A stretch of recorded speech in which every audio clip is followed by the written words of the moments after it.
Hey guys, this is the only one here to talk to you guys about Attack on Titan chapter 115. Oh my god, okay.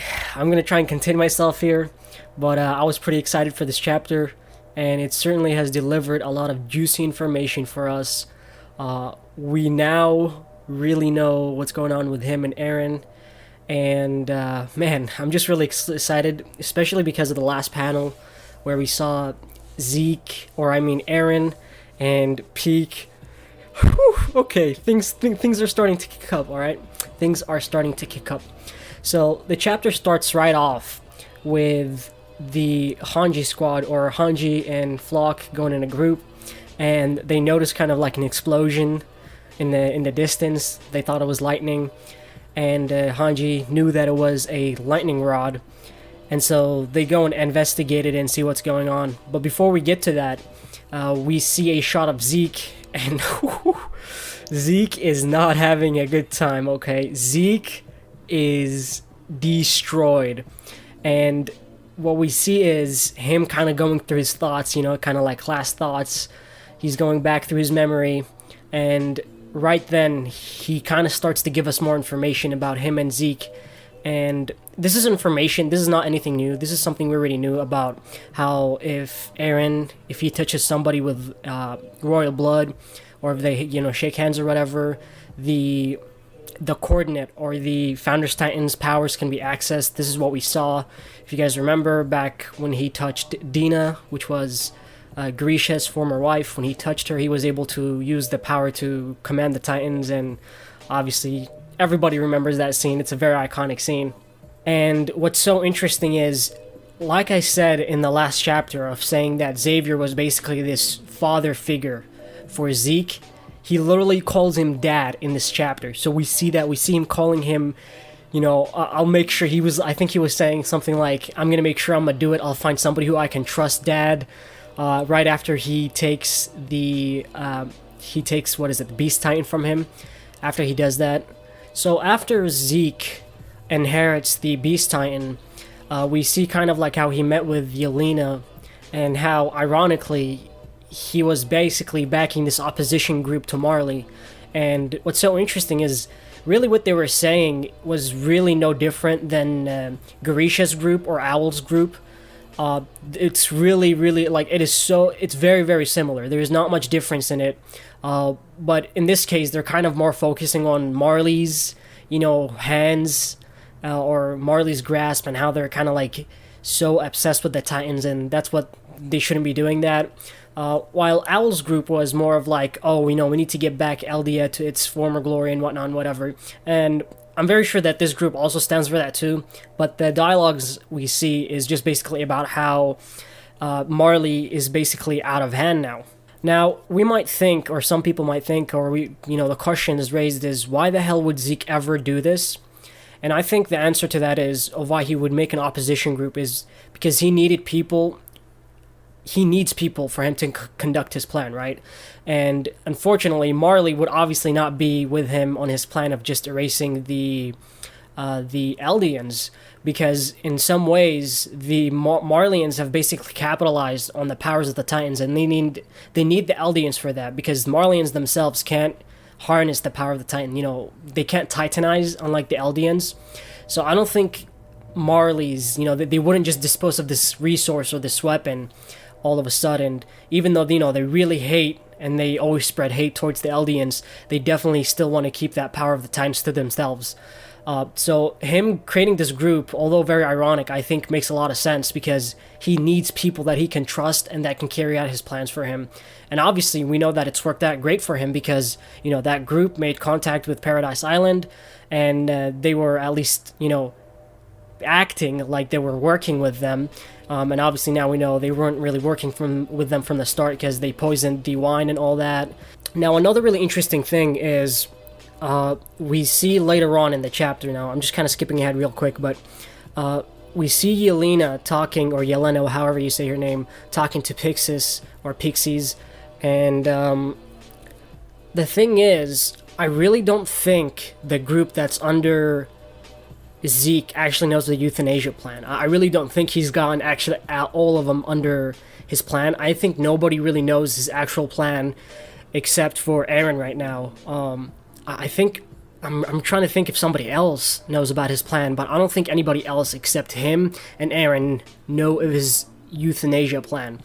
And so, even though, they have basically this huge loyalty towards Zeke, I really don't think they know at all of the fate that's coming for them, even though they're working really hard with them, or under Zeke, and they think he's this savior. He might just be exactly the opposite to what they want out of this, right? Now, we start to get into the juicy bits here because we see how Zeke started learning about Aaron, his father Grisha, and what actually happened to him. And what we see is that he finally learns about the existence of Aaron and how he basically is the one who has the coordinate. He has the founding titan. And what's so interesting is we see this really human side of Zeke, right?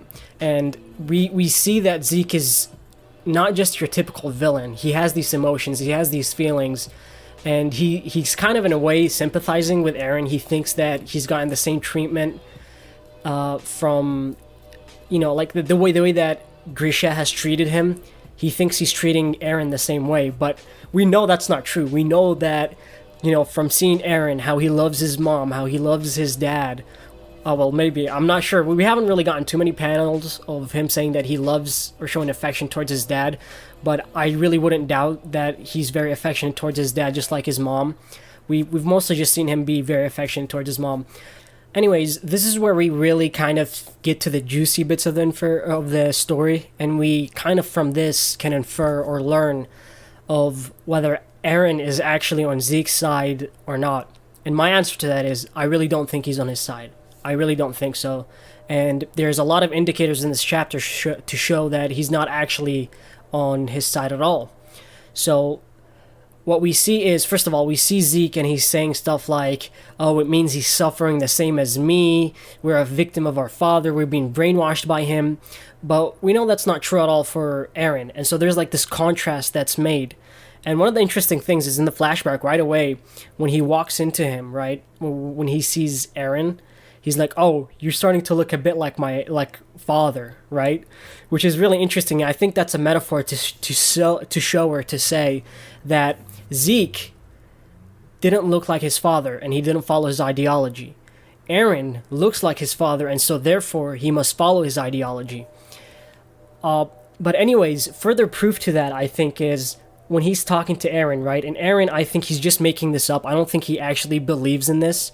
I think he's just making this up so he can get Zeke on his side right here to work with him. And we all know why Aaron wants him to work with him, because he needs that person with the royal blood, right? So he can execute his plans. That's what he needs. That's what he has to do. And so one of the most interesting bits right here is when Aaron kind of like turns around at him and he tells him, look, I will do it. I will bring an end to the 2,000 years of history dominated by the Titans with my own hands. Now, what's so interesting is he doesn't say, I will do the euthanasia plan. He wasn't specific like that. He just says he wants to end this world that is just dominated by the Titans. And that has kind of a very metaphorical meaning, I would say. Because if you think about it, in the Attack on Titan world right now, the world is dominated by Titans, or at least the thought or the idea of the Titan and how it's oppressed everybody and how they're the enemy. And Aaron wants to create a world where the Titan isn't the central point of everybody, where the Titan isn't looked at, right, as this oppressor, this huge oppressor of the world. And I think that's what Aaron means when he said that. I don't think he actually means by, oh, I'm actually go with the euthanasia plan. I think he just said that as a metaphor to show, oh yes, oh, don't worry, Zeke, I will definitely make an end to this problem with the Titans, but in my own way. And I think further proof to this is in the next page, I believe, when we see Zeke and he's like, okay, I can't shake your hand because we know what's going to happen here, but I'm going to pass on this baseball to you. Now, we know from the last chapter what that baseball resembles. That baseball is basically the ideology of Xavier. And we see that Xavier in the past chapter, he passed the ball to Zeke, and Zeke held it, and we know that he ended up adopting Xavier's ideology, obviously.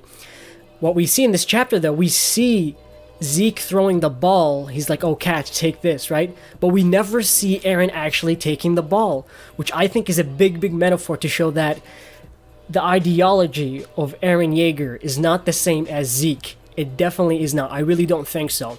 And I think that's one of the biggest proofs or evidences for that, is the fact that when the ball is passed to him, right, which in this case resembles Xavier's ideology or the euthanasia plan, we never actually see him catching it.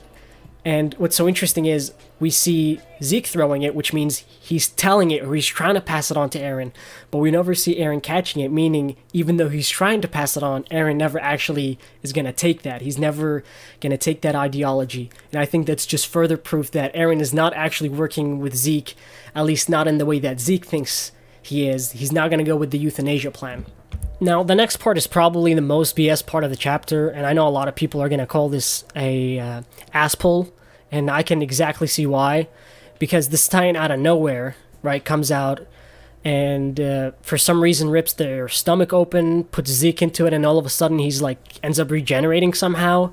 I guess that's one of the things you can put into your list of things that a person with Titan powers can do now. If they have control of the Titans, kind of do something like that where they absorb somebody else or another Titan and they can fully regenerate, which is a really hacks ability. But honestly, I can understand why a bunch of people are going to be just outraged at this part. To be fair, however, we really don't know everything about the Titans, so this is definitely possible. It just seems like it came out of nowhere, and that's why people are just not going to like this part at all. Now, we get to this conversation with Yelena and Pixis, and ironically, again, they're basically making them wear like this armband to show whether they're infected by the blood or not, or by the Titan fluid. And we kind of have this back and forth between Pixis and Yelena, and you really kind of just see the depth of Yelena's support or loyalty to Zeke right here. You really see it, like she's willing to go through, and it's really funny but interesting that she thinks of Zeke as like this god that's come to kind of like save the world. That's really interesting. I wonder where that'll go. I wonder if she'll even actually ever learn of the plan, and if she learns of Zeke's plan, if she'll actually stay by his side or not. I guess we'll just have to wait and see. Now we get to the favorite part of everybody, Levi Taicho. And we see he's all bloodied up. We see there's like this huge slice across his face, and God. And right at the bottom of the panel, guess what we see? We see a hand. Looks like Levi Taicho lost his right hand, which is not good. If you guys remember, or if you guys watched the last video of me talking about the last chapter, I said, or I theorized that he's going to be losing one of his limbs. And it looks like there's confirmation in that. And even possibly he might have lost his right eye too because of that huge scar. But we won't know until later. But yeah, at this point, we see Zeke coming out. And Hanji, really good of her to take advantage of the point of this distraction of Zeke coming out and going to the river. Which hopefully I think will save Levi. I don't think Levi is going to die. I don't think he's dead at all. I think Hanji just said that he's dead because she's just trying to get people off him. She was just lying to them so she can maybe possibly save him.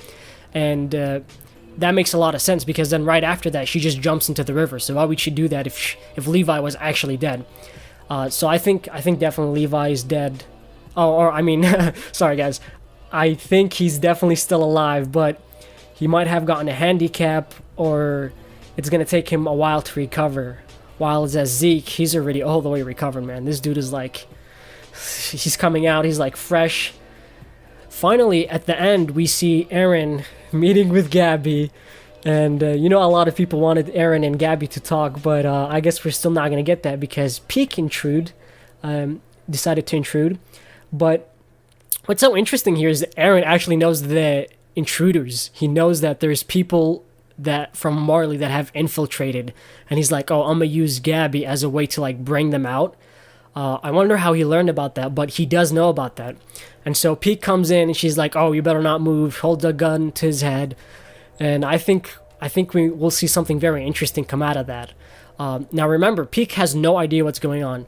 People on Marley have no idea what's going on, what Zeke is going, what's happening with Zeke. And so I think she's going to try and get some answers from Eren. I really don't think she's going to be able to hurt Eren. Definitely not kill him, obviously. But we might see some Titan action. I guess we'll have to wait and see for next chapter. Anyways, guys, that is all I have for this chapter. Let me know what you guys thought in the comment description. Anyways, other than that, this has been the Only One, and I'll see you guys next time. Bye.